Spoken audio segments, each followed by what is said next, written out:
Assalamualaikum warahmatullahi wabarakatuh. Salam sehat untuk kita semua. Semoga kita semua selalu mendapat lindungan Allah Subhanahu wa Ta'ala ya. Diberikan nikmat sehat walafiat serta dimudahkan segala urusannya. Amin ya robbal alamin. Kesempatan kali ini Mimin akan membagikan satu cerita misteri. Seperti apa ceritanya? Mari kita mulai.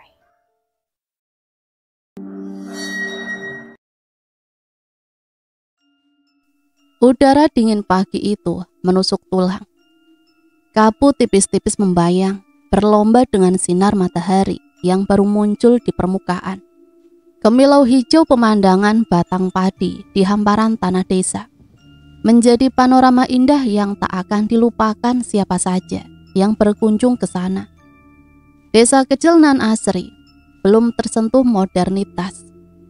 Penduduknya tekun bekerja, ramah-ramah dan santun, serta tak sungkan membantu satu sama lain.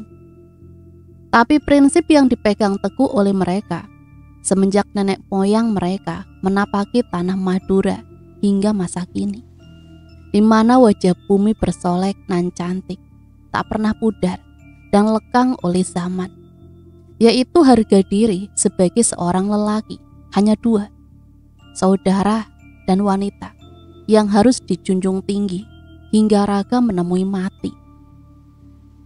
Nan jauh di salah satu sudut desa itu, terdengar kesibukan layaknya rumah-rumah lainnya.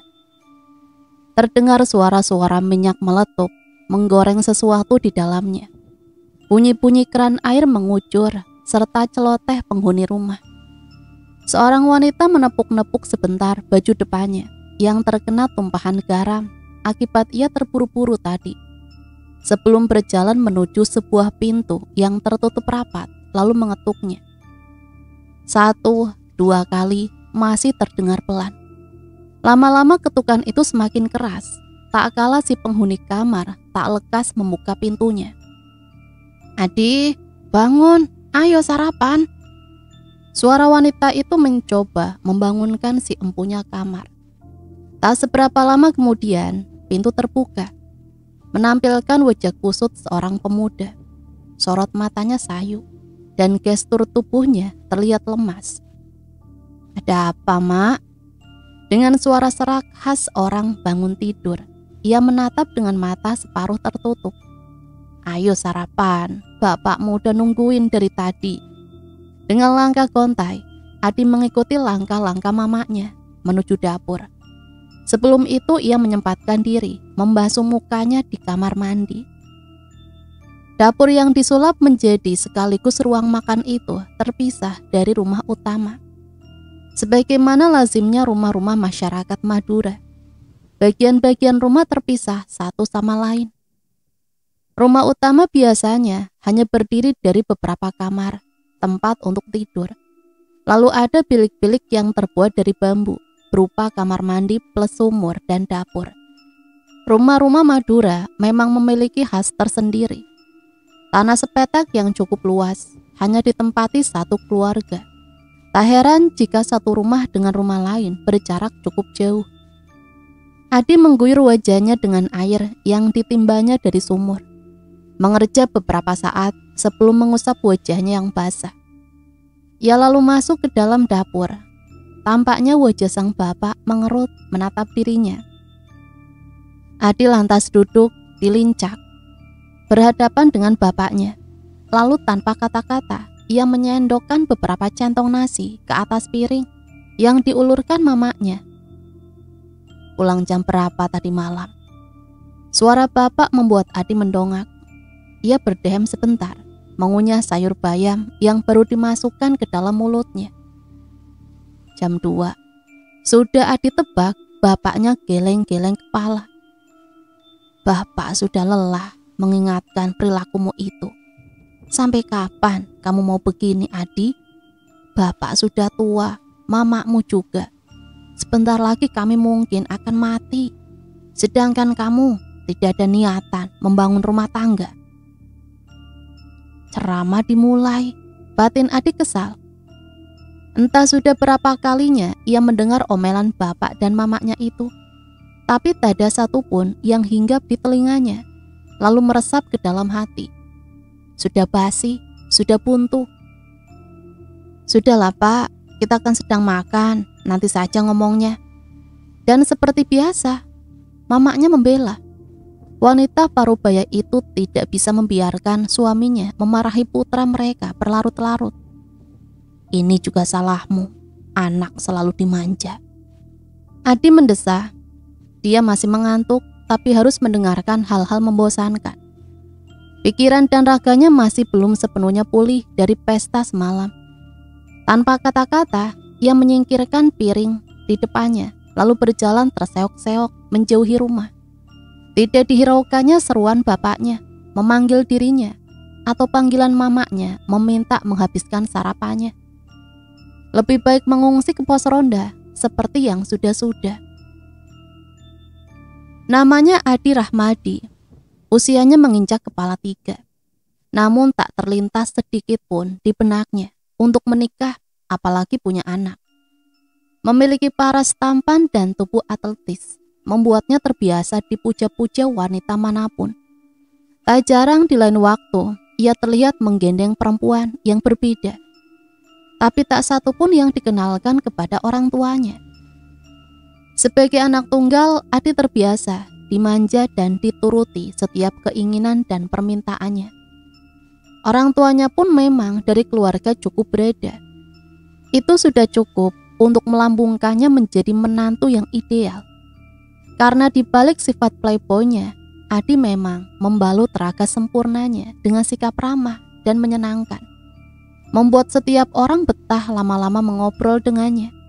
Tapi tak sedikit juga yang membicarakannya dari belakang, membisikkan satu sama lain tentang kejelekan Adi. Wajarlah, tidak di desa maupun di kota, pasti tidak bisa lepas dari yang namanya pergunjingan.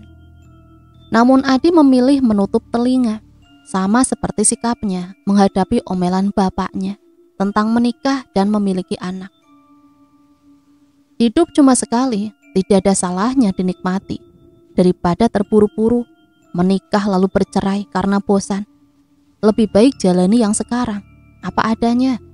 Bila sudah menemukan kecocokan hati, bolehlah dipilih. Namun sayangnya Adi sendiri tidak mengerti kriteria wanita mana yang cocok di hatinya. Baginya semua wanita itu sama-sama senang dirayu, dinikmati, dan diberi limpahan harta. Ningsi yang cantik jelita, anak Pak Lurah. Ida yang lugu dan bersahaja, anak Pak Mudin. Bahkan Nisa yang katanya alim mempesona. Semuanya pernah jatuh ke dalam pelukannya. Bosan, semuanya membosankan. Adi hanya bermain-main, mereka anggap serius. Ujung-ujungnya minta dinikahi. Halah, lebih baik Adi tinggalkan mereka. Ngacir kabur, menyisakan hati yang patah. Hati wanita-wanita itu tentunya jelas bukan hati Adi. Wong sama sekali tak terbesit sedikit pun penyesalan ataupun raut wajah bersalah tak kala melihat mantan pacarnya bersanding dengan lelaki lain. Hidup itu harus berjalan, bro. Jika tidak sesuai, boleh ditinggal pergi, lalu ganti cari yang baru. Bukankah sudah watak manusia? Selalu rakus dan tamak pada segala sesuatu, apalagi barang baru. Jika sudah begitu, untuk apa menikah lalu punya anak? Merepotkan saja. Adi menggerutu sendiri dalam pikirannya. Wajah kusutnya mengernyit beberapa kali, menguap lebar. Dipandanginya ruang sempit pos ronda itu. Memang tak senyaman kasur di kamarnya, tapi lumayanlah daripada mendengar ceramah lelaki tua itu. Adi menarik sarung yang dipakainya untuk membungkus tubuhnya yang menekuk. Ia mengerjapkan mata berulang kali sebelum benar-benar terpejam. Langkah pertamanya menuju alam mimpi terusik bunyi nada dering dari handphonenya. Adi melirik sekilas lalu terlonjak bangun. Kata siapa bangun kesiangan, rezeki bakal dipatok ayam? Adi tidak percaya. Ia tergagah melihat nama si penelpon yang masuk ke HP-nya. Ia tersenyum lebar sebelum menekan tombol dengan gambar gagang telepon berwarna hijau. Halo cantik, tumben nelpon abang pagi-pagi gini. Kangen ya? Oke, abang bakalan ke sana. Tapi pastiin dulu semuanya aman. Suamimu udah beneran pergi. Oke lah, abang langsung berangkat ke rumah pujaan hati abang. Inilah yang Adi maksud sebagai rezeki. Perawan-perawan desa sudah membosankan. Tidak ada salahnya bermain-main dengan istri orang. Toh mereka tidak akan menuntut untuk dinikahi. Semuanya sebatas saling suka dan menikmati. Ya lebih baik begitu. Ah, indahnya dunia. Adi berjalan mengendap-endap di antara rimbunan ilalang, menengok ke kanan dan ke kiri, memastikan semua aman.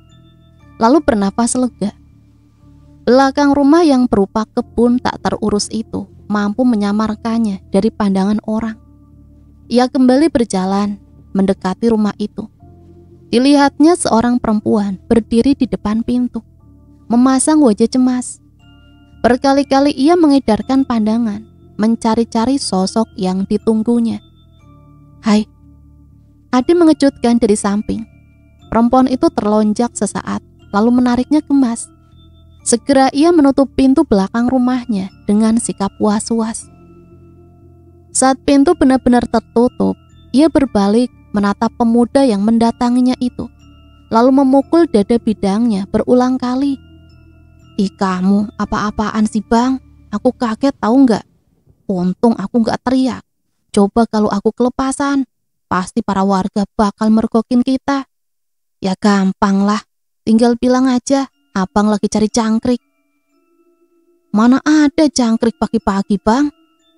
Adi melingkarkan tangannya di pinggul wanita itu. Sembari menjawab, ia mendekatkan bibirnya di telinga si wanita. Ini cangkriknya. Cangkrik yang bikin aku gak bisa tidur semalaman. Kebayang suara merdunya. Pipi wanita itu bersemu. Ia kembali memukul dada bidang Adi yang semakin memeluknya erat. Setelah beberapa saat puas bermesraan, abang mau pulang? Wanita itu bertanya dengan nada suara lelah, letih akibat pertarungan ranjang mereka. Memandang tanpa kedip Adi mengenakan pakaian di hadapannya. Gak mau nginep di sini. Iya sayang, abang harus pulang, gak enak. Nanti mama nyariin. Dalam hati Adi tergegah. Sejak kapan ia peduli? Mama hanya alibi di antara sekian alasan yang diberikannya pada para wanita. Si wanita memainkan jemarinya di atas kain selimut yang membungkus tubuh telanjangnya. Wajahnya tampak gelisah, bibirnya berkedut, hendak menyampaikan sesuatu, tapi ditahannya karena ragu. Kenapa sayang? Bilang aja kalau ada yang kamu risaukan. Aku masih kangen sama abang. Adi mengelus pipi wanita itu dengan lembut. Wanita yang berani mengambil resiko hanya untuk sekedar bermain dengannya. Abang udah bilang kan, kalau semua ini atas dasar suka sama suka. Si wanita menatap Adi takut-takut lalu mengangguk. Maka dari itu, kita tidak boleh terlalu jauh atau tenggelam. Nikmati saja apa yang ada. Kamu tentu gak mau anak kamu jadi korban nantinya kan? Benar kan? Adi tersenyum miring. Wanita semakin menundukkan kepalanya menghadapi senyum Adi yang seperti ini. Lebih menakutkan daripada saat ia menggoda, membualkan kata-kata. Baguslah kalau begitu. Nanti abang hubungi lagi kalau urusan abang udah selesai dan semuanya aman. Setelah itu Adi keluar rumah. Adi tertawa kecil saat kembali menyipak ilalang dan melangkahkan kaki menuju rumah kawan sepermainannya. Habis main? Dul, kawan karibnya, tergagah melihat Adi meneguk kopi buatannya dengan sikap tak sabar. Adi mengangguk, bibirnya sibuk menikmati rasa kopi yang perlahan masuk ke kerongkongannya. Sedetik kemudian ia tersedak. Dul semakin terbahak. Makanya sebelum minum kopi bismillah dulu, lalu minum pelan-pelan. Alah, mirip bapakku, suka ceramah kau. Dul tersenyum tipis. Ia mengerti betul kehidupan Adi selama ini, karena dia yang paling dekat dengannya, menikmati segala kenikmatan duniawi bersama-sama. Bapakmu benar, dia pengen lihat kamu menikah terus punya anak. Lain sama aku, orang miskin, gak punya biaya buat nikah. Adi meliriknya kesal. Lama-lama aku sambelin mulutmu ya. Nikah itu apa enaknya coba? Kalau cuma buat nikmatin wanita, kan bisa, meskipun gak pakai nikah. Punya anak ribet, belum yang rewel, terus gedean dikit, minta jajan. Aduh. Dul menepuk-nepuk bahunya. Ya udah, ntar malam ikut nggak? Barusan kamu ngapelin berapa orang? Cuma satu, si Yanti. Dia nggak mau aku tinggalin. Aku ngajar ke warungnya Mpok Juleha. Lumayan, di sana ada anak gadisnya yang cakep itu. Adi tertawa. Dul terdiam, tampak berpikir sesaat. Si Yanti, bukannya suaminya ada di rumah? Adi melongo. Sedetik kemudian ia menepuk jidatnya sendiri. Bukan si Yanti, lupa ya siapa namanya. Lalu ia terbahak. Dul menggeleng-geleng menyaksikan ulah Adi. Heran, saking banyak teman kencannya sampai-sampai lupa nama-nama wanita itu sendiri. Gila kamu emang. Menapaki usia usurnya, malam mulai dihiasi semburat sinar putih. Pertanda matahari hendak menampakkan dirinya, menggantikan sinar bulan yang menjaga bumi semalaman. Suara-suara azan terdengar sedari tadi. Masjid di tengah-tengah desa itu ramai, didatangi orang-orang yang hendak menunaikan kewajibannya. Temaramnya fajar dihiasi manusia-manusia. Sebagian mengenakan mukena putih, sebagian lain memakai baju takwa, tak lupa peci dan sarung. Kehidupan beragama di desa memang masih kental dan kuat. Di pagi sedingin ini, tak sedikit yang mendatangi tempat suci itu untuk beribadah. Di bawah sorot rembulan yang hampir tertelan pergantian, seorang pemuda berjalan sempoyongan. Sesekali ia terhuyung, hampir terjerembab. Untunglah ia masih bisa menyeimbangkan tubuhnya. Langkahnya semakin berat, raganya dikuasai mabuk akibat minum-minuman semalam. Ia membuka mata, mengamati keadaan sekitar. Jarak rumah Dul dan rumahnya masih cukup jauh, sedangkan seluruh bagian tubuhnya seakan berteriak minta istirahat. Sesaat ia akhirnya memutuskan untuk merebahkan tubuhnya barang sekejap di gardu dekat masjid. Sekedar melepas penat tubuhnya, pening di kepalanya semakin menjadi-jadi. Ia meracau sebentar, sebelum kedua mata itu terpejam seluruhnya. Adi, bangun Di. Suara itu berulang kali, dibarengi guncangan pelan di lengan Adi. Pemuda itu mengeliat sebentar, menggerutu lalu kembali meneruskan tidurnya. Lelaki parubaya itu menghela nafas. Ia tahu sang anak pulang dari bersenang-senang semalam. Entah itu diskotik mana lagi.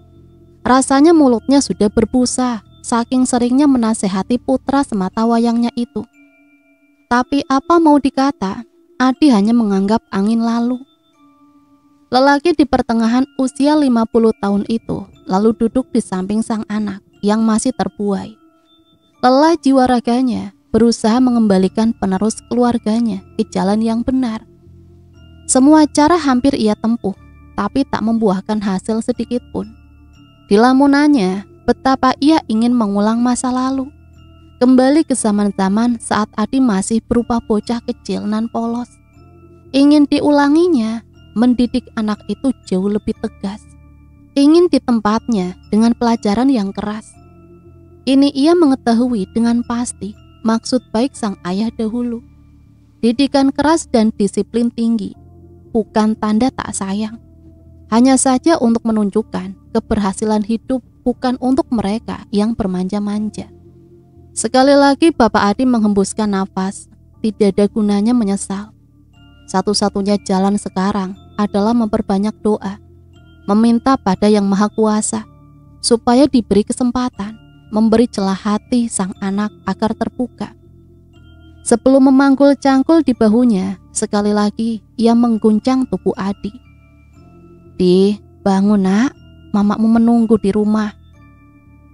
Kopi satu, Pi. Adi berseru pada Mbok Juleha. pemilik warung pinggir jalan. Mbok Juleha hanya mengangguk sekilas lalu menyiapkan pesanannya. Isak mana, Pi? Adi bertanya dengan mulut penuh pisang goreng yang baru dicomotnya. Mbok Juleha merengut ke arahnya, paham betul maksud anak muda itu. Isa bantu-bantu bapaknya di sawah, jawabnya ketus. Ia memang tidak memperbolehkan lagi sang putri bungsu menemaninya di warung. Bisa-bisa diincar serigala juga nanti. Adi menghembuskan nafas kecewa. Pupus sudah harapannya mencuci mata di warung Mbok Juleha itu. Mamakmu tadi nyariin, sekalian bayar hutang-hutangmu di sini. Mbok Juleha meletakkan secangkir kopi dengan uap mengepul di hadapan pemuda itu. Adi melirik malas, memilih menyeruput kopinya daripada menanggapi perkataan itu. Mbok, sabun mandinya 1. Suara khas wanita itu menendang gendang telinga Adi, membuat pemuda itu tersenyum miring. Mangsa selanjutnya sudah tiba. Seorang wanita dengan kecantikan khas desa, mengenakan jarik dan baju khas rumahan, dan jilbab yang menutupi separuh kepalanya. Menyebutkan beberapa barang keperluannya pada Mbok Juleha. Berbincang-bincang sebentar, membayar harga yang ditentukan, lalu bergegas pergi dari warung tersebut. Pandangan Adi mengikuti langkah wanita itu hingga lenyap di belokan. Hei, apa kamu? Apa sih, Mbok? Ganggu aja. Jangan pikir macem-macem sama si Sumi. Dia baru aja janda, anaknya 2, kasihan. Janda? Sebuah seringai tipis tercekat di bibir Adi. Selanjutnya, perkataan Mbok Juleha sama sekali tak didengarnya. Satu-satunya yang memenuhi pikirannya adalah kata janda itu. Seringai tipis itu berganti menjadi senyuman. Tapi aku serius, suka sama kamu. Adi menatap mata Sumi dengan sorot penuh harap. Wanita itu memalingkan wajah, berharap mengusir binar memelas dari netra lelaki itu. Maafkan aku, Kak, aku tidak bisa. Kamu tahu kan, aku ini janda. Belum lama pula, apa kata keluargaku nanti? Bapak ibuku, belum lagi keluarga suamiku. Kamu tahu kan, rumah kami berdekatan. Dan apa kata masyarakat nanti? Kamu percaya aku, kita kenal enggak seberapa lama, tapi aku tulus. Adi meraih tangan Sumi dan membawanya menyentuh dadanya. Di sini, aku sayang sama kamu. Sumi menahan nafas, tercekat.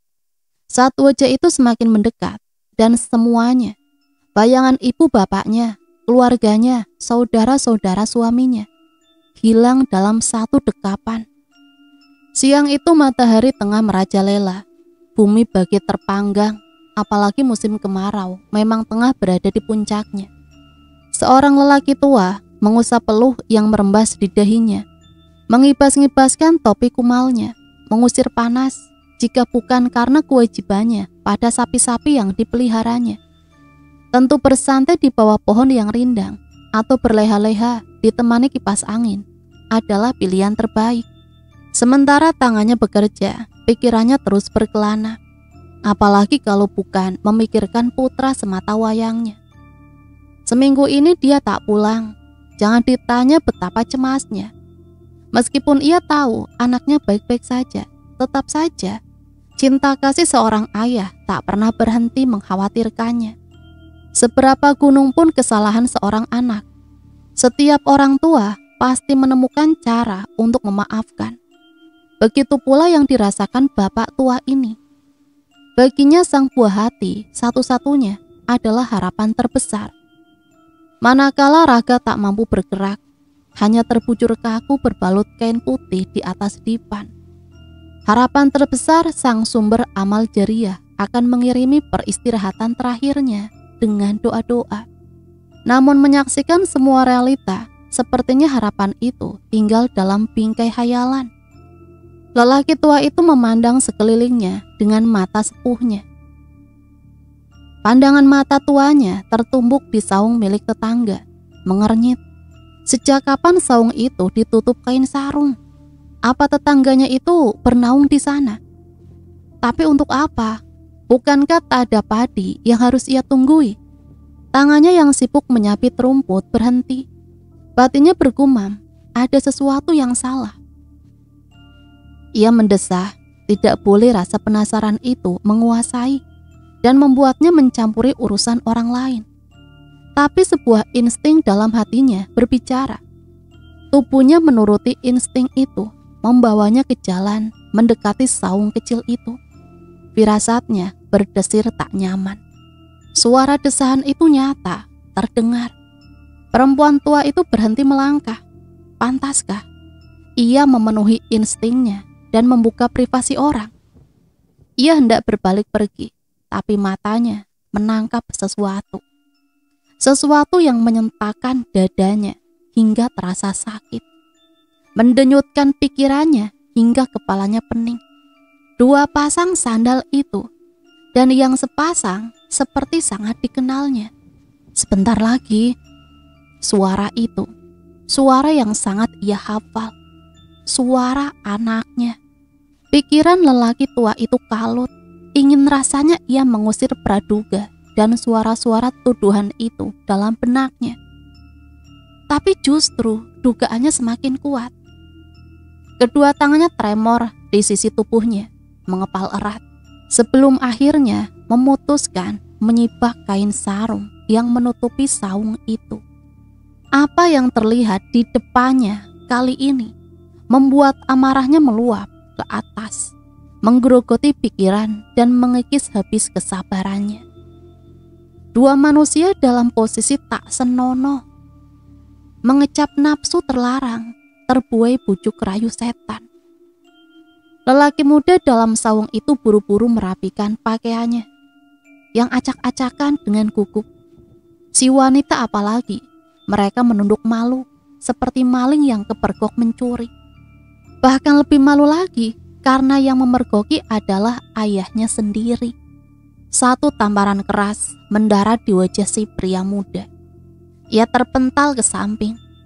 Lelaki tua itu gemetar, dadanya berdegup hebat. Tamparan yang terlambat, tamparan yang seharusnya ia berikan sejak dulu. Di awal-awal anaknya memulai langkah. Tamparan dua kali dan bertubi-tubi selanjutnya mendarat di wajah lelaki dengan cap anaknya itu. Ia tak melawan, merasai sensasi pedih dan ngilu saat tangan tua itu meninggalkan bekas kemerahan di pipi. Bukan ini yang Bapak ajarkan padamu, Adi. Tak terhitung betapa gumpalan kecewa yang memenuhi dada lelaki tua itu. Harapan, kenangan, bahkan hayalan akan masa tuanya yang tenang, musnah sudah. Terkikis akan kemarahan yang membakar seluruh akal sehatnya. Pak, sudah Pak. Perempuan muda itu tak diam diri. Ia menangisi lelaki yang baru saja merenggut harga dirinya itu dengan keras. Lelaki yang baru saja mengikrarkan diri sebagai penjamah raga mulusnya. Diam kamu. Bagaimana kalau sampai bapakmu tahu? Saudara-saudaramu, keluarga almarhum suamimu. Dibungkam dengan kalimat itu, wanita itu terdiam. Tangisan itu berubah menjadi isakan. Aku mohon Pak, jangan sampai mereka tahu. Aku akui aku hilaf. Aku minta maaf. Lelaki tua itu menggeleng. Bukan saya yang kamu kecewakan, tapi keluargamu sendiri. Pergi, biarkan aku menghajar anak kurang ajar ini. Wanita itu tak menjawab. Ia mengenakan sendalnya tergesa-gesa, lalu melangkah cepat, meninggalkan dua orang bapak, anak yang tengah dikuasai api kemarahan. Bapak tua itu memandang anaknya, yang balas menatapnya dengan sorot marah. Berani kamu menatap bapakmu seperti itu? Setelah kau mencoreng muka bapakmu ini, masih berani kau menatapku? Adi perlahan bangkit. Rasa sakit yang berdenyut di pipinya tak lagi dirasa.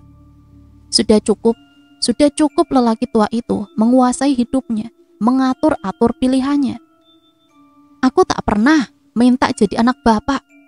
Jadi bapak malu punya anak seperti aku, tantangnya. Sekali lagi, retak-retak tanah sawah itu menyaksikan api amarah menguasai ubun-ubun pria tua itu. Pergi, mulai sekarang dan sampai mati pun. Aku tak sudi lagi menerimamu kembali, menginjakkan kaki di rumahku. Tidak ada kata yang mampu mewakili isi hati lelaki itu saat ini. Sedih, tidak juga. Justru ia merasa terbebas, senang. Tapi sepertinya tak terlalu. Bagaimana mungkin ia bisa senang, sementara untuk menyambung hidup besok saja masih misteri. Ah, persetan dengan semuanya. Lelaki tua itu hanya bisa memarahi dan menyumpahiku, sama sekali tidak mengerti kesenangan orang muda. Bagaimana bisa hidup disebut sebagai kehidupan kalau tidak untuk bersenang-senang? Adi bersungut-sungut di tengah langkah tak pastinya. Pikirannya kalut, hendak kemana ia melangkah. Dirinya sendiri tak tahu, hanya menuruti kata hati dan kemauan kaki. Yang jelas ia harus pergi dari tempat ini. Pikiran-pikiran itu melintas cepat, hendak menumpang tidur di rumah Dul, jelas tidak bisa. Mamanya akan mencari ke sana dan memintanya pulang. Malas. Ke rumah kawan lain, mustahil. Mereka sebagian besar sudah berumah tangga, sedangkan sebagian lain merantau ke tanah seberang. Satu titik dalam hati Adi merasa menyesal. Kenapa ia tidak memilih merantau saja sejak dulu? Duit dapat, kesenangan pun iya, jauh dari pria tua itu pula. Kini hanya tinggal penyesalan. Adi menatap langit yang sebentar lagi berganti warna, sedangkan kakinya terus melangkah jauh, meninggalkan kedua orang tuanya di belakang. Adi kan? Sebuah sepeda motor tepat berhenti di depan. Pengemudi motor itu membuka helmnya. Adi mengamati siapa yang menyapanya. Tubuh tegap itu berbalut jaket berwarna hitam. Jeans yang dikenakannya pun tampak masih baru dan terlihat mahal. Lain dengan celananya, yang ia sendiri lupa kapan terakhir kali berkenalan dengan sabun. Intinya penampilan lelaki yang mengaku teman lama itu sangat jauh berbeda dengannya. Pemuda di depannya tersenyum lebar. Kamu pasti lupa, aku teman SD-mu dulu, Rahmat. Adi mengernyit sesaat. Sumpah ia lupa. Tapi tak apa salahnya membalas sapaan orang yang mengaku kawan lama. Barangkali ia mau membantunya. Wah iya, sudah lama ya gak ada kabar. Gimana keadaanmu sekarang? Adi bersikap ramah, bawaan yang memang diwarisi dari ayahnya. Baik, alhamdulillah. Kamu gimana? Udah punya bini belum? Kok jalan kaki? Mau maghrib gini, mau kemana? Adi tersenyum singkat. Kabarku gak gitu baik.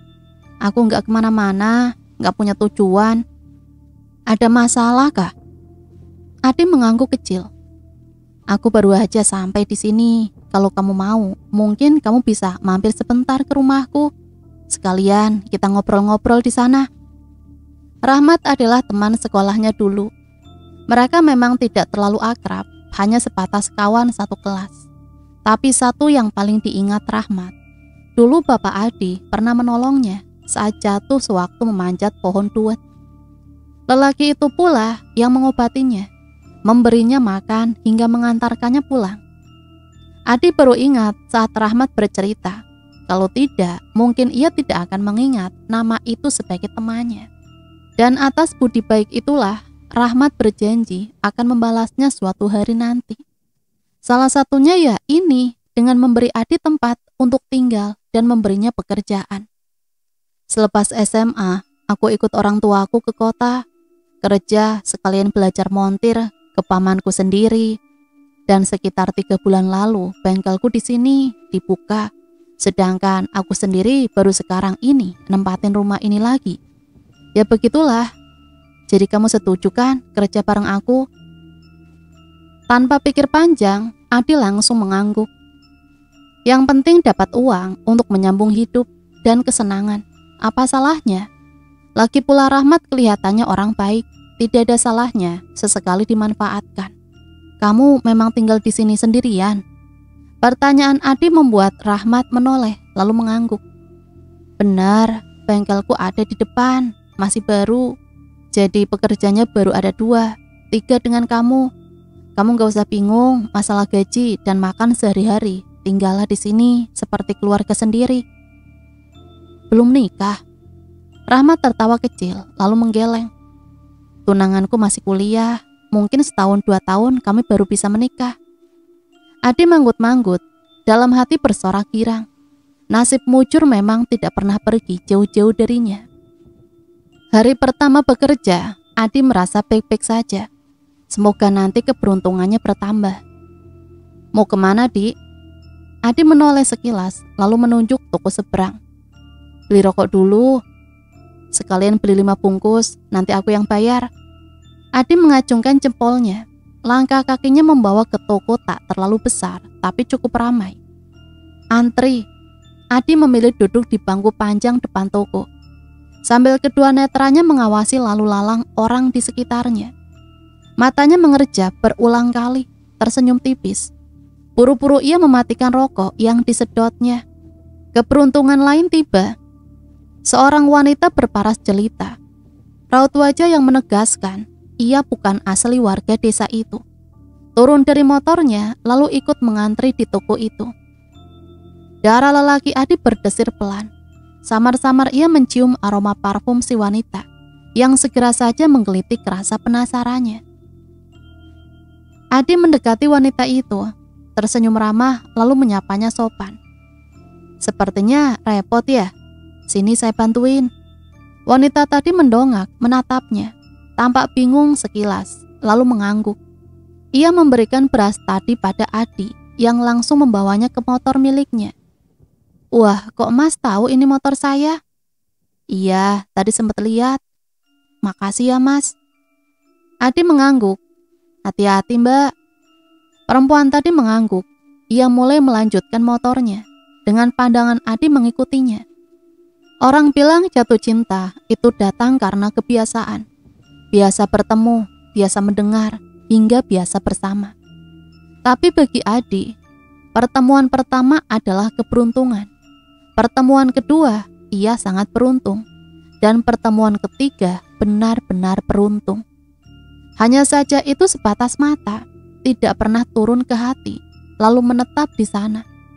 Jadi, meski biasa bertemu, mendengar, atau bersama-sama, justru ia merasa biasa-biasa saja. Sama seperti pagi ini, saat baru membuka bengkel, seorang wanita mendatangi bengkel itu dengan sepeda motornya. Lalu tentu saja hati Adi bersorak girang, sangat beruntung menghampirinya. Hampir sama seperti kemarin, wanita itu mengenakan jeans berwarna gelap, kaos lengan panjang berwarna pink. Tetap terlihat modis, rambut panjangnya dikuncir ke belakang, menampakkan leher jenjang mulus, membuat Adi ingin menghirup kuat-kuat. Asih, suara Rahmat membuat hayalan Adi menguap.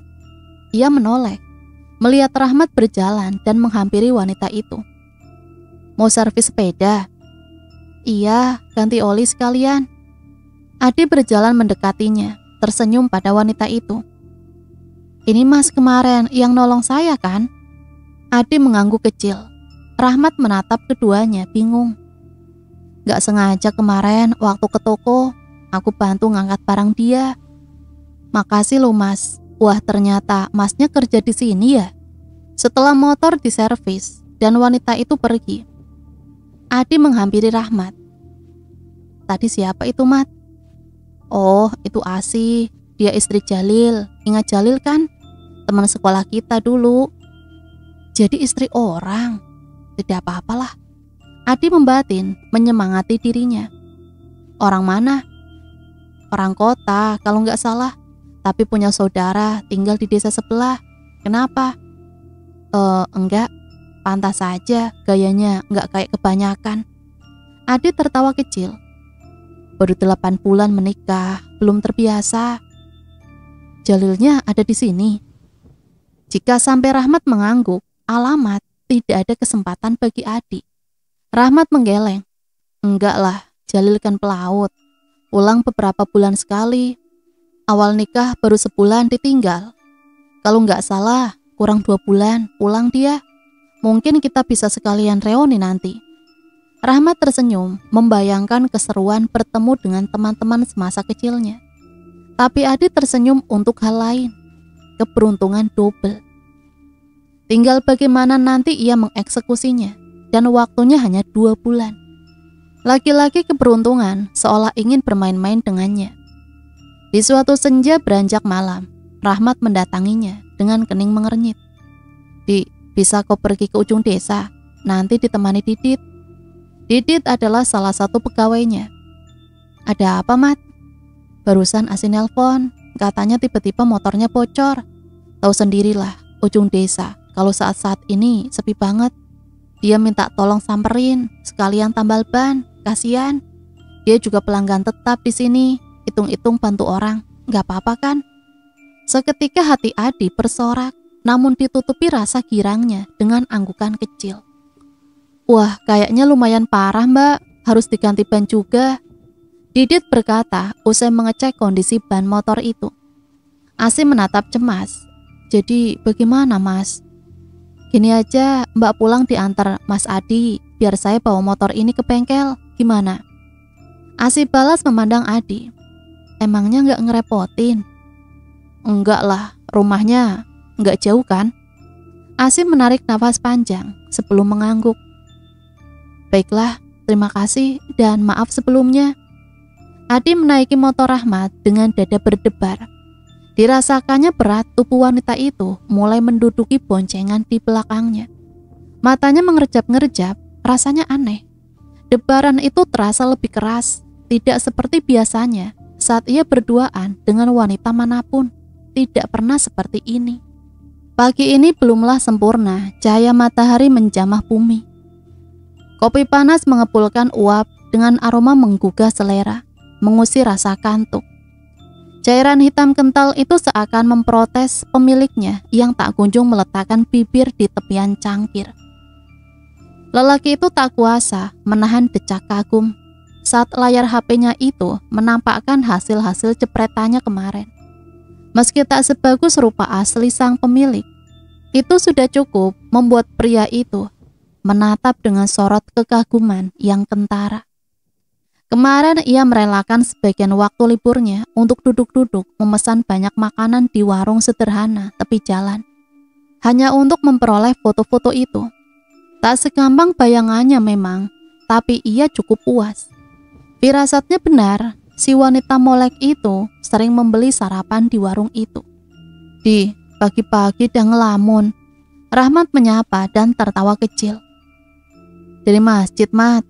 Adi memandang kawannya itu dengan seksama. Baju koko, kopiah, sarung rapi, serta sajadah di pundaknya. Kamu udah sholat? Adi mengangguk ringan. Sudah. Rahmat mendesah. Sekali-kali sholat di masjid, gak ada ruginya, malah pahalanya semakin banyak. Adi tertawa kecil. Lama-lama kau mirip bapakku, Mat. Aku ini susah banget bangun pagi. Kamu tahu sendiri kan, bisa bangun jam 6 aja sudah rekor. Hari berganti hari, dan hubungan antara Asi dan Adi makin sering bertemu. Seperti malam ini, seperti biasa, Asi duduk dekat jendela yang terbuka.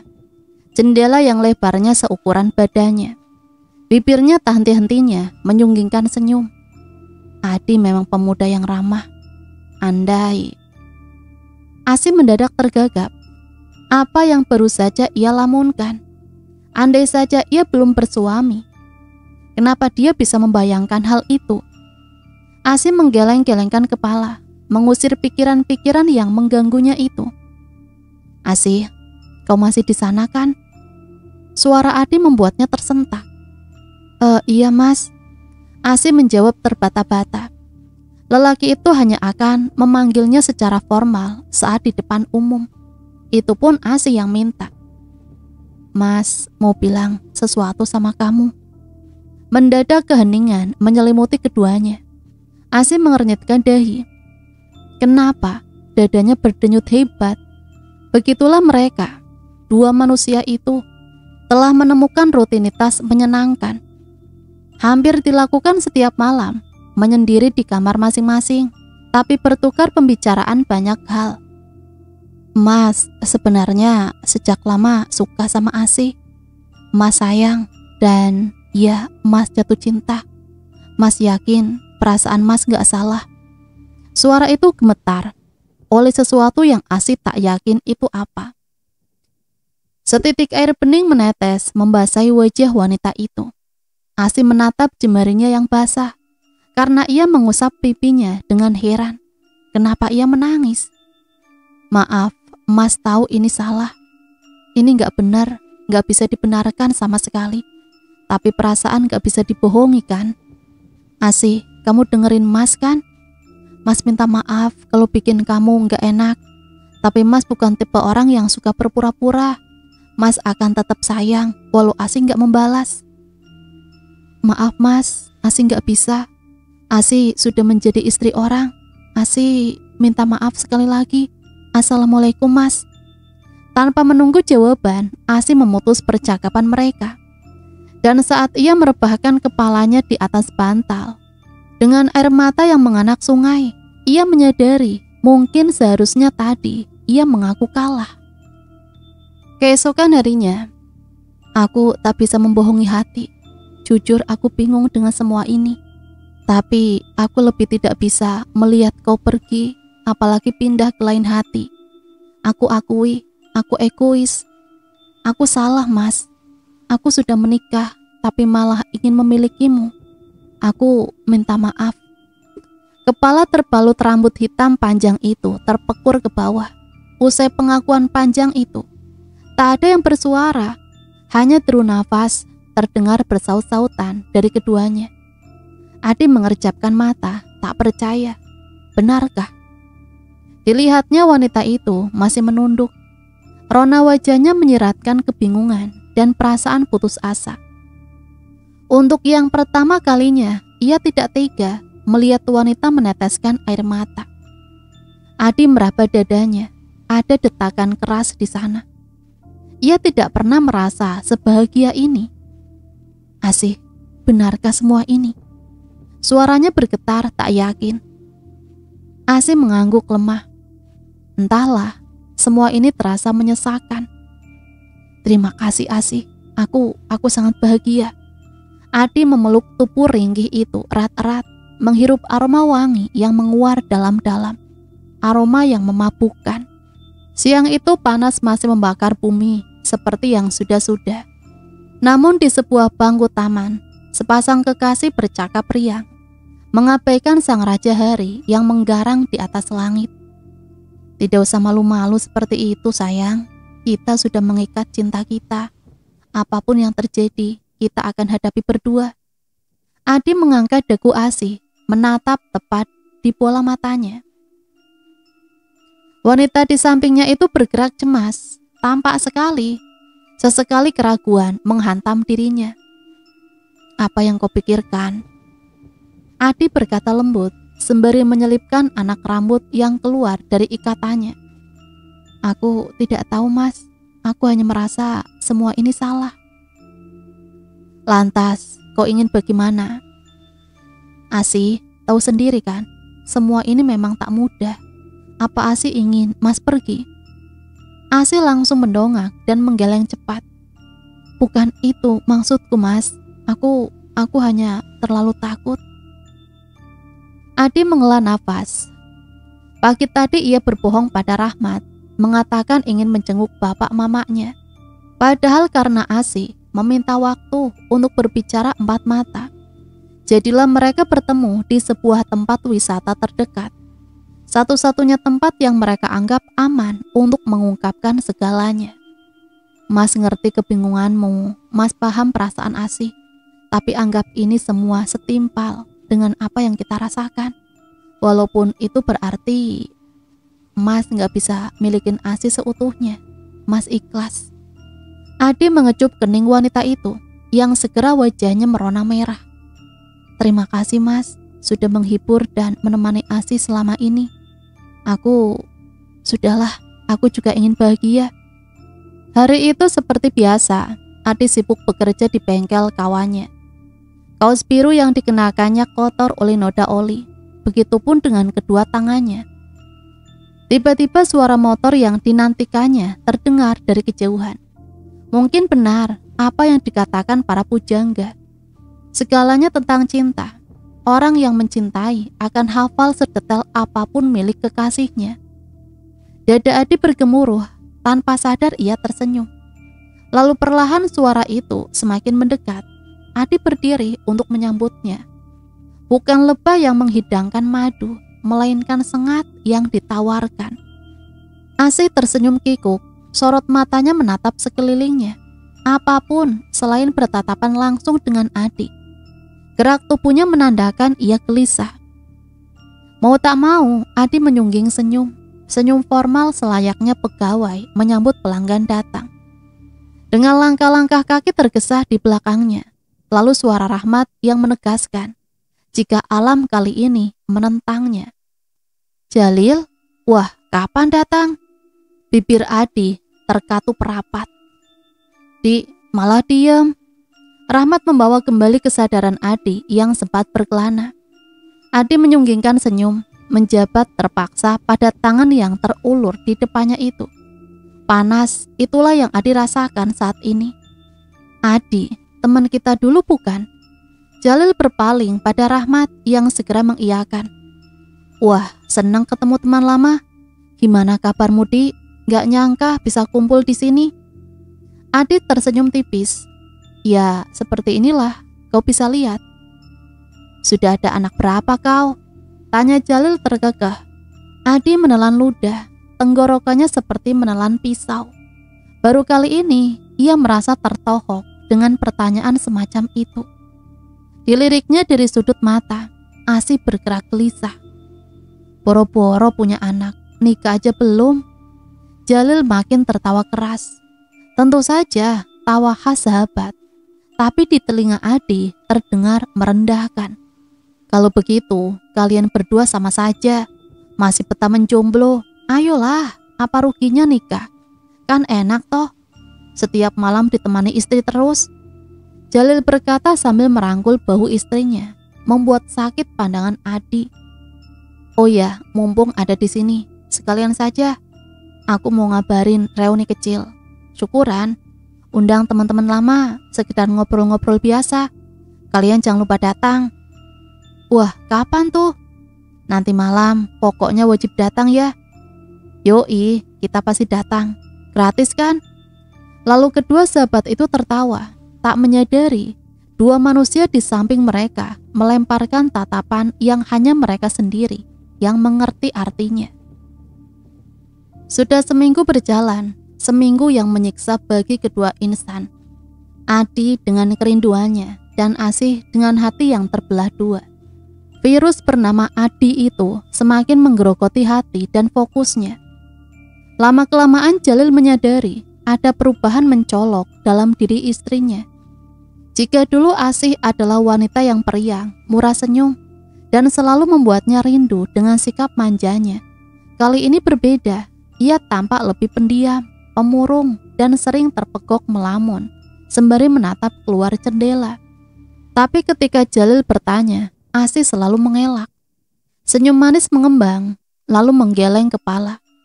Acap kali menjawab, tidak apa-apa. Pusing Jalil dibuatnya. Siang itu Jalil duduk-duduk, sembari menyantap kerat ubi rebus dan kopi mengepul panas di warung depan. Di lain tempat, sepasang manusia yang merindu tengah memadu kasih dengan gelora menguasai ubun-ubun. Adi masih dengan tubuh penuh keringat, mengecup mesra kening wanita itu. Rasa-rasanya segala kegalauannya selama seminggu ini terpuaskan sudah. Asih mengerjap tak percaya. Semudah itu, cinta menggodanya. Berpamitan hendak mengunjungi rumah kawan sendiri, nyatanya ia berakhir dalam pelukan Adi. Perasaan berdosa menggedor keras, membuatnya sesak. Asih, ada apa? Aku tidak tahu, Mas. Aku hanya merasa. Adi membungkam bibir Asih dengan jari telunjuknya. Shh, aku ngerti maksudmu. Tapi apa mau dikata, kita terlanjur cinta. Lagi pula kita tidak melakukan setiap hari kan? Apa kau tidak rindu? Asi menggeleng. Aku rindu, Mas, tapi sekali lagi ia terpungkam oleh hawa nafsu yang kembali membuncah, minta disalurkan. Bi Kasri, pemilik warung. Ia berkata pada Jalil, Lil, beberapa hari ini Bibi curiga pada istrimu. Kenapa? Kau mungkin mengingkarinya, tidak percaya, menganggap Bibi mengada-ngada. Mungkin malah menuduh Bibi mengfitnah. Tapi Bibi berani sumpah, demi Allah, Nak. Katakanlah, Bi, aku akan mendengarkannya. Istrimu ada main dengan pemuda bengkel itu. Pemuda bengkel? Maksud Bibi Rahmat? Tidak mungkin, Bi. Rahmat teman baikku. Dia juga sudah punya tunangan. Bukan, Nak. Bukan dia. Pekerja barunya. Jalil merenung hingga beberapa lama. Nama itu muncul dalam permukaan pikirannya. Tapi mungkinkah? Adi, Bi. Nah, iya. Itu dia, benar. Bagaimana Bibi bisa seyakin itu?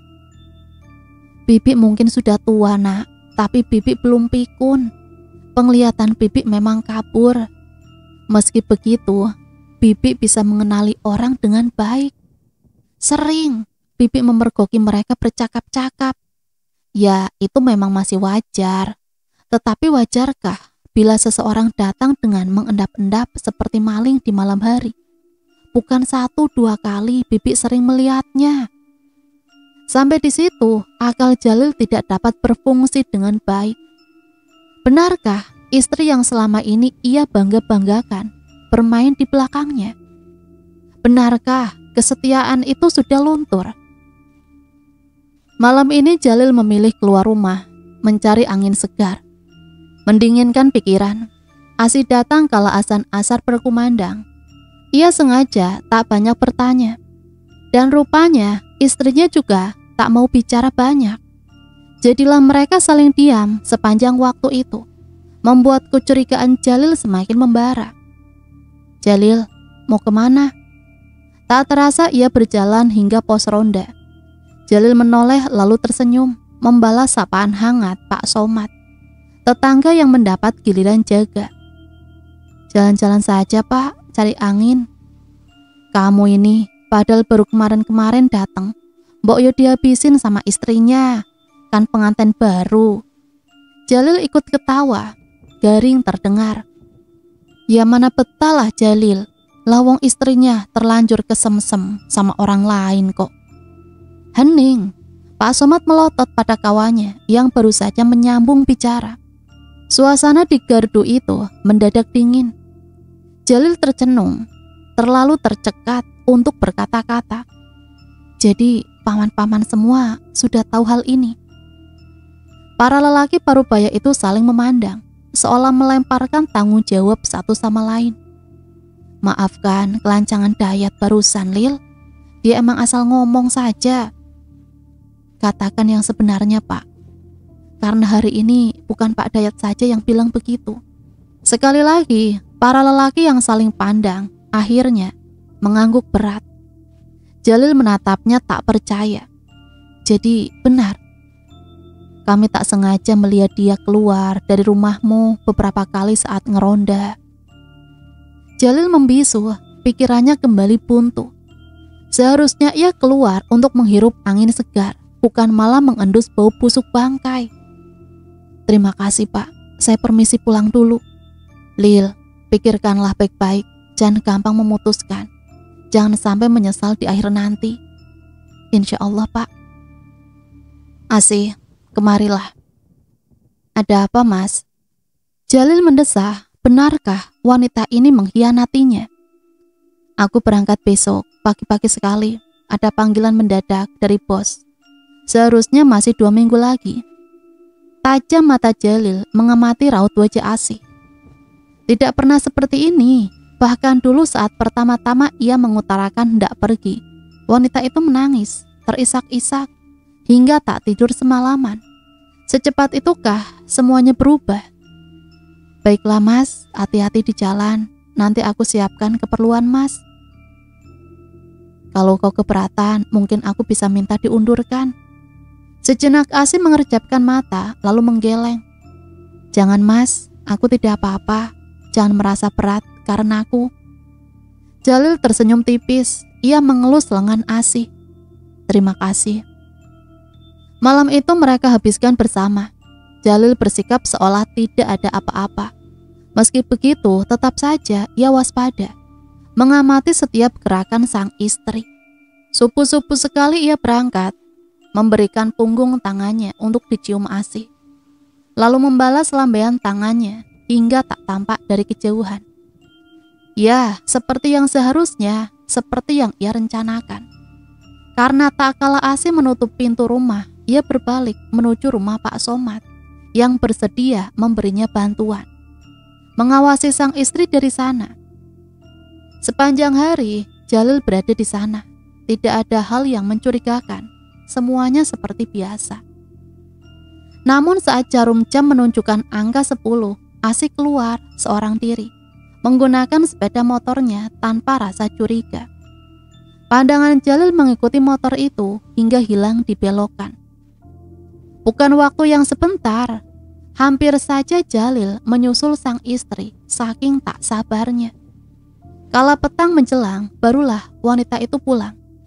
Pintu terbuka, lalu ia masuk. Tak ada tanda-tanda yang mencurigakan. Ya, ia merasa seperti itu. Sampai saat ia melihat seseorang mengendap-endap di samping rumahnya. Penerangan tak seberapa memang, tapi Jalil bisa melihat. Perawakan tubuhnya tinggi hingga gaya berjalan mengingatkan Jalil pada seseorang. Pak Somad yang memperhatikan sedari tadi memandangnya iba. Sekarang kau tahu sendiri kan? Setelah ini terserah kau memutuskan apa. Tapi pesanku, pikirkan semuanya baik-baik. Pulanglah. Langkah Jalil dirasakan tak menyentuh tanah, seperti melayang, akibat beban berat yang dipanggulnya. Di sofa rumah itu, kedua insan tertawa, tak menyadari langkah-langkah kaki yang semakin mendekat. Adi membelai wajah Asih di atasnya, sementara tangan mereka bertautan. Kau bahagia kan sayang? Asih tersenyum lembut. Tentu saja mas. Mungkin ini pertanda awetnya hubungan kita. Besok kita harus berlibur untuk merayakannya. Suara kunci diputar, lalu mendadak pintu terbuka, membuat kedua anak manusia itu terlonjak kaget, gugup, mereka salah tingkah.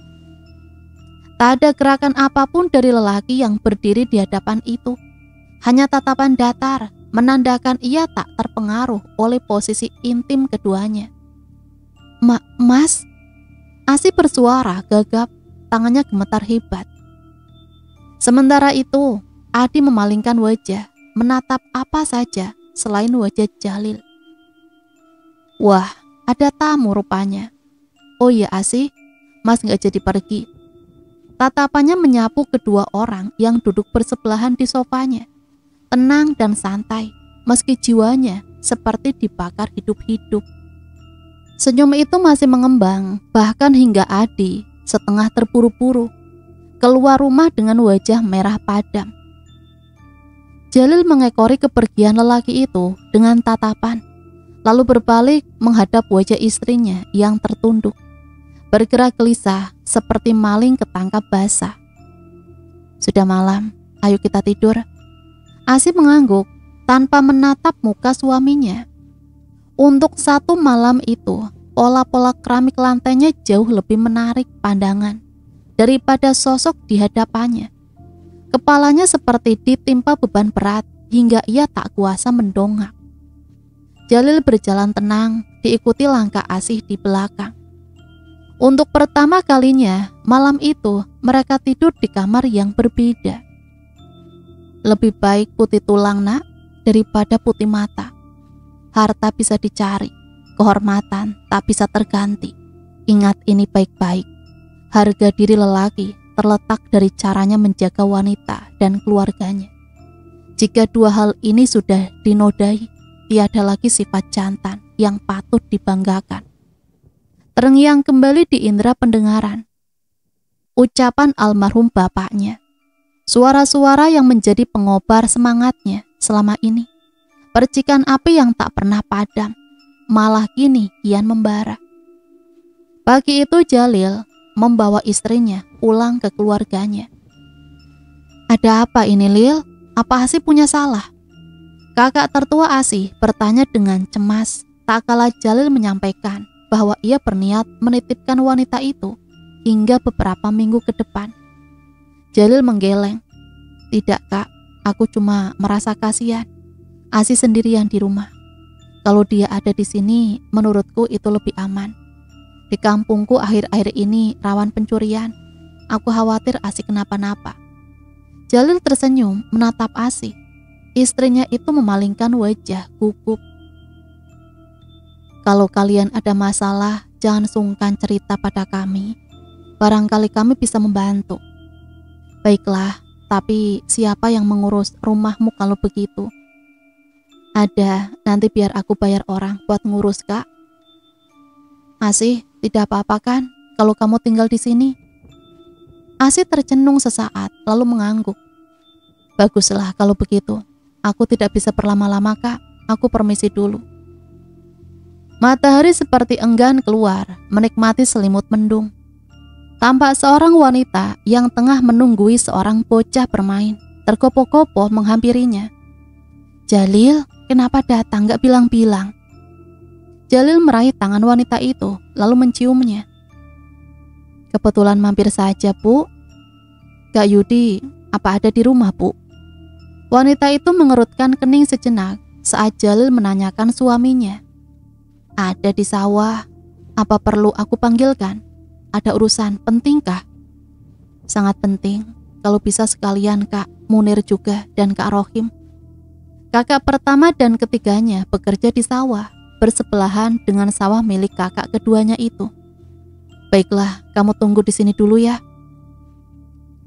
"Apa maksudmu, Jalil? Kau melarang kami ikut campur." "Ikut campur apa?"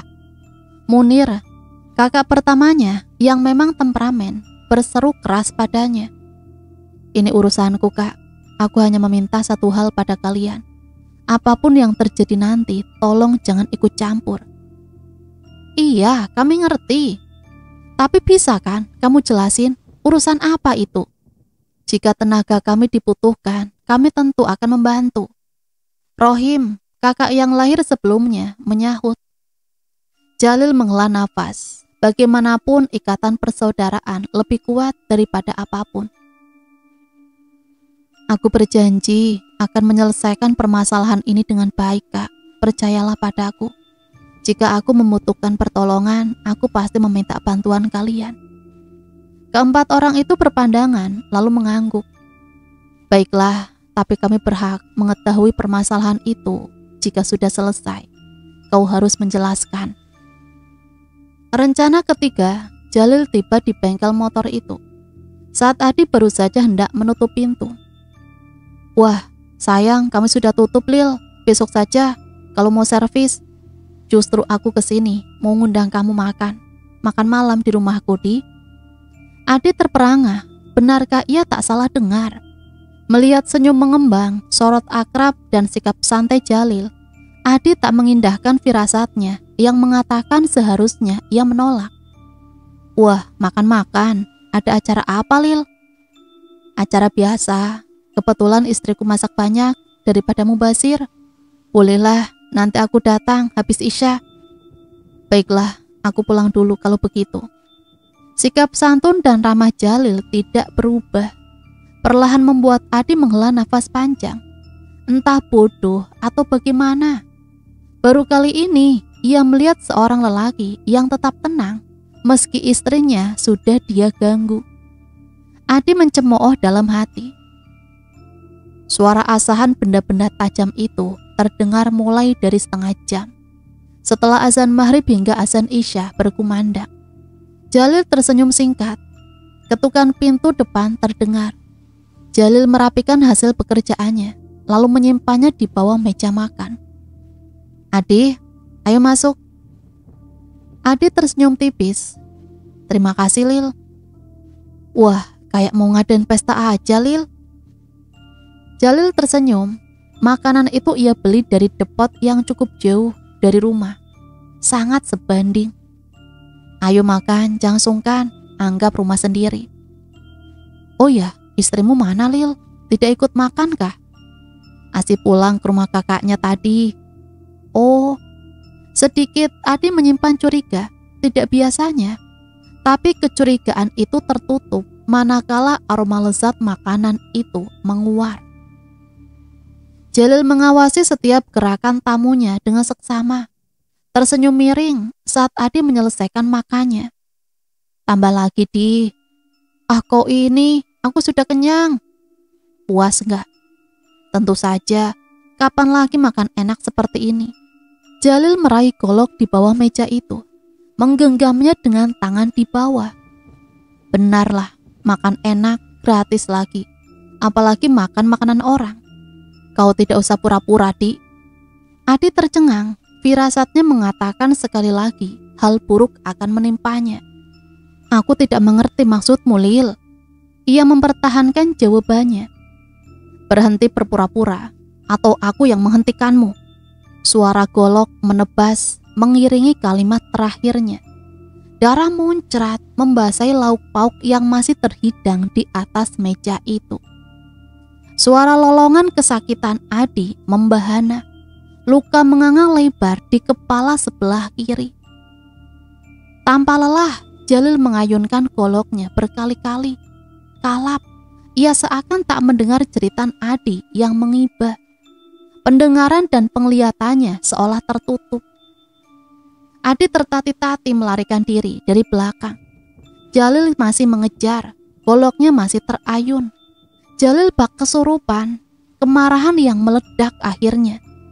Beberapa orang keluar rumah, tapi tak satu pun berani menghalangi Jalil, mengancam akan menebas siapa saja yang mencegahnya. Napas Adi tersengal-sengal, rebah, ia tak sanggup lagi membawa tubuhnya menghindari serangan Jalil. Ia roboh di bawah pohon pinggir jalan. Tubuhnya tak sanggup lagi menahan kesakitan teramat sangat. Tak kala Jalil menuntaskan tugasnya, memisahkan anggota tubuhnya tanpa keraguan sedikit pun. Riwayat hidup seorang Adi berakhir malam itu juga. Desa itu gempar. Beberapa penduduk yang menjadi saksi mata membeberkan kesaksian mereka pada aparat hukum yang datang. Setelah memutilasi tubuh Adi menjadi beberapa bagian, memang Jalil menyerahkan diri ke kantor polisi, mengakui semua perbuatan dengan berani. Tak terbesit kerisauan pada raut wajahnya. Lain lagi ceritanya dengan Asih. Wanita itu histeris mendapati kenyataan kekasih gelapnya tewas mengenaskan di tangan suaminya sendiri. Belum lagi tiba-tiba datang surat perceraian dari Jalil yang menyatakan sejak hari itu ia bebas. Bukan status sebagai seorang istri lagi. Semenjak kejadian itu, Rahmat semakin jarang pulang ke desa. Waktunya lebih banyak dihabiskan membantu mengurusi usaha orang tuanya. Entah karena terpukul atas kematian sahabatnya, atau karena sebab lain, tidak ada yang tahu. Di hari itu juga, usai diotopsi dari rumah sakit, jenazah Adi dipulangkan dan dimakamkan dengan layak di belakang rumah orang tuanya. Banyak tetangga yang datang melayat, tak sedikit pula yang terang-terangan membicarakannya. Berkali-kali emak Adi pingsan saat menguburkan tubuh anaknya. Hati orang tua mana yang tega melihat anak satu-satunya pulang dalam keadaan tak bernyawa, terpotong-potong dengan mengerikan. Sedangkan sang bapak hanya bisa pasrah.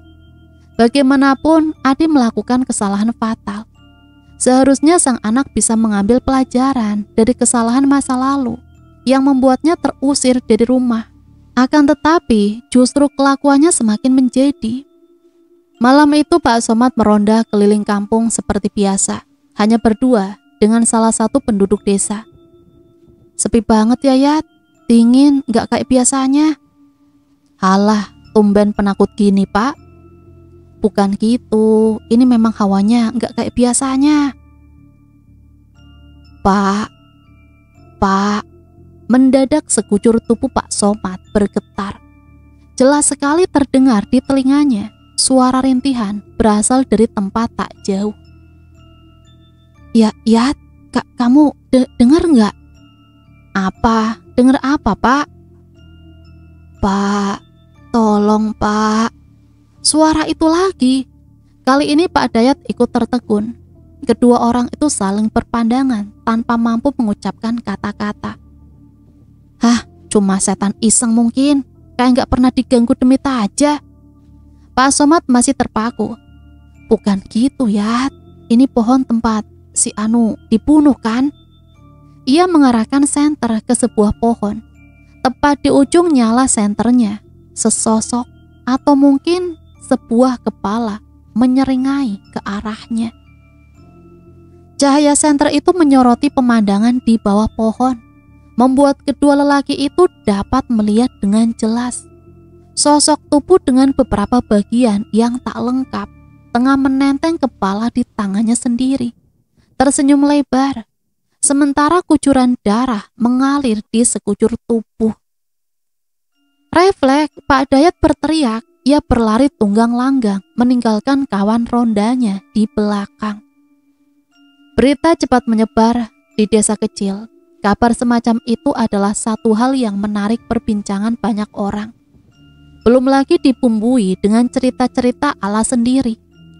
Rahmat resah, laporan dari beberapa pegawai tentang keadaan kampung halamannya saat ini tidak dapat tidak membuatnya risau.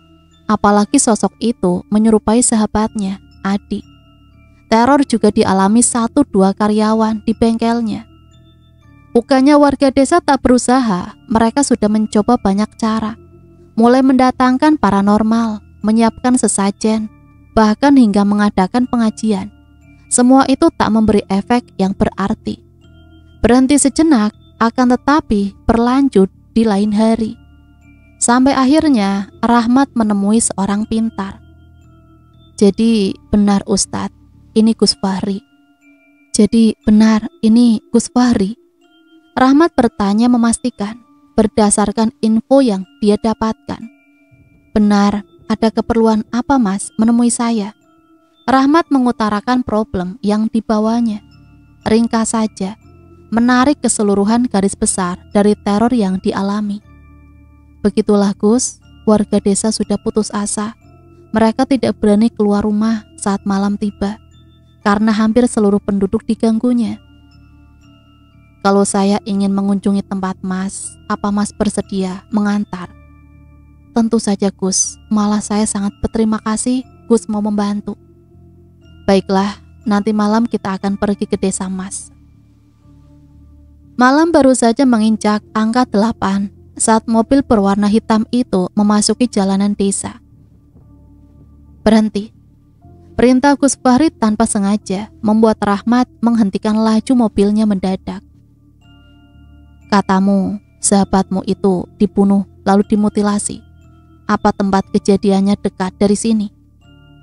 Tepat di depan Gus saat ini. Pantas saja saya merasakan tarikan pekat dari pohon itu, panas.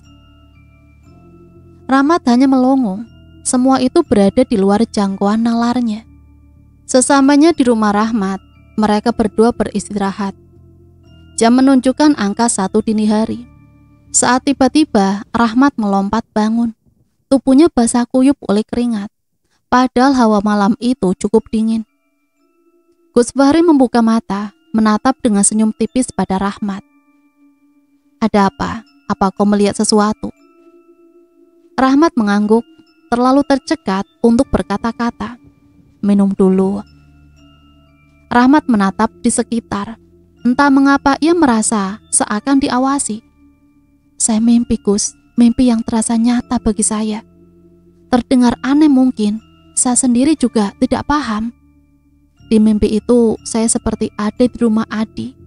Bahkan saya bisa menatap wajah emak dan bapaknya. Mereka terlihat sangat sedih. Lalu tiba-tiba saya seperti ditarik ke suatu tempat, rupanya kuburan. Adi memang dimakamkan di belakang rumahnya. Saya melihat Adi Gus, demi Allah. Saya bisa melihatnya. Dia tampak sedih, menderita. Wajahnya pucat dengan pakaian compang-camping. Dia tidak mengatakan apapun, tapi bisa saya rasakan sepertinya dia menanggung beban, Gus. Tidurlah lagi, besok kita akan pergi ke rumah Adi. Kita akan menemui orang tuanya. Keesokan harinya, mobil Rahmat berhenti di depan sebuah rumah sederhana. Mereka turun. Langkah kaki keduanya mengagetkan seorang perempuan yang tengah membersihkan beras. Terkejut saat melihat Rahmat, meski begitu ia mempersilahkan keduanya duduk di bangunan mirip gardu. Hanya saja lebih lebar, surau rumah. "Ada apa, Mat?" Mak Ardi bertanya dengan nada cemas. "Paman ada, Bi. Dia ada di sawah, Mat. Tapi kalau memang penting, Bibi akan memintanya pulang." "Kalau tidak merepotkan, Bi." "Tidak, tunggu di sini sebentar ya." Emak Adi menatap sekilas pada Gus Fahri yang mengangguk hikmat kepadanya. Kakinya yang berbalut jarit melangkah buru-buru meninggalkan kedua tamunya. Butuh waktu 10 menit sampai terdengar derap langkah kaki dua orang memasuki pekarangan rumah. Bapak Adi memanggul cangkul di bahu. Sorot kaget terlihat jelas di matanya. Ia buru-buru membersihkan diri dan tak lama kemudian kembali menemui tamu-tamunya. "Ada apa, Nak? Apa ada masalah atau hutang Adi yang belum diselesaikan?"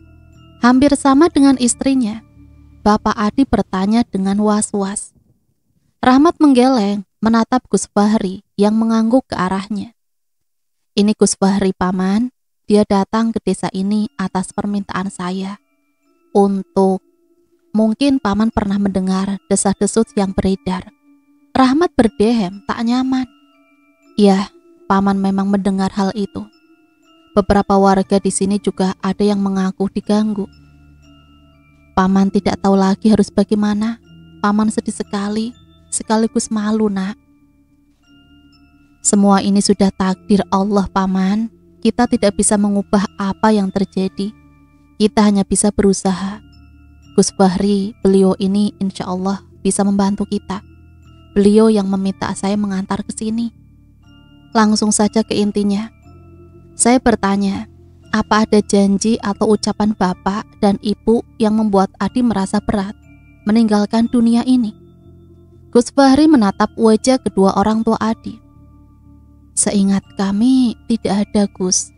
Jikapun ada, kami mengikhlaskan apapun kesalahan Adi di masa lalu." Emak Adi yang menjawab, "Kalau tidak merepotkan, saya ingin menyepi sebentar di sebuah kamar. Kalau bisa, pastikan keadaan kamar suci, sehingga saya bisa melaksanakan sholat di sana." "Kamar Adi sudah kami bersihkan, Gus. Kalau berkenan, Gus bisa memakai kamar itu." "Alhamdulillah, terima kasih, Pak.